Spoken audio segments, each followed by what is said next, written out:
اخوان، الى عندك هيونداي تيكسو غادي تطيح واحد النهار في هذا المشكل هذا في الهيونداي، ماشي غير تيكسو، كاين اغلب ديال هاد الحديد الجديد كيدير هاد المشاكل اخويا.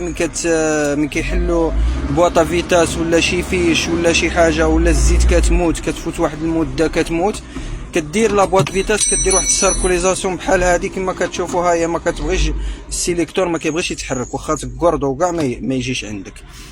خويا غادي نوريك واحد الطريقه غادي ديرها بلا دياغنوستيك ان شاء الله، غادي تحيد لك هذا المشكل، تقدر ديرها غير راسك. من بعد ما يوقع لك هذا المشكل تقدر دير هاد لا بروسيدور ديرها غير راسك. تبع معايا لا فيديو خويا العزيز. الا اول مره تفرج فينا ابوني القناه، خلي شي تعليق، لايك، اعاده نشر الفيديو للاصدقاء باش يستافدوا حتى هما، ما تكونش انت محساد، تستافد وحدك. تبع معايا خويا العزيز لا بروسيدور كما كتشوف. الطوموبيل ها هي كونتاكت، السيليكتور خويا ما يجيش، ها انت والو ما يتحركش اخويا العزيز.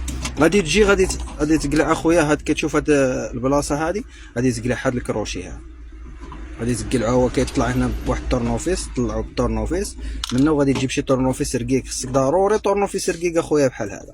وغادي كتشوف هنا لداخل كاينين جوج ثقبات، وحده كبيره وحده صغيره. هذيك الصغيره فيها واحد البوطونه صغيره، غتدخلها الطورنوفيس هنا، غادي تدخلو هنايا مزيان.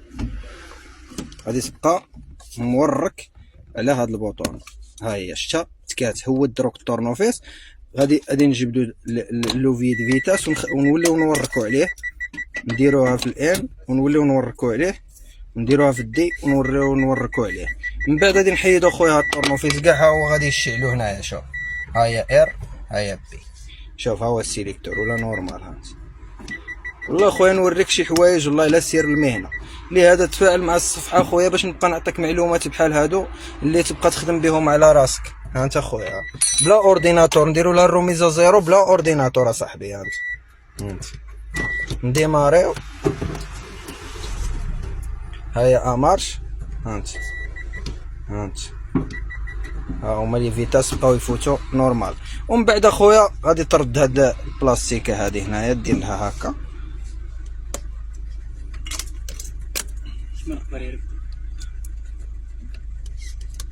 نديرو لها هاك صافي. هي ركبتها الامور على ما يرام. يلا خويا العزيز، كنتمنى الفيديو ينال الاعجاب ديالكم. فيديو جديد ان شاء الله مع نهار جديد مع ديفو جديد. السلام عليكم ورحمه الله.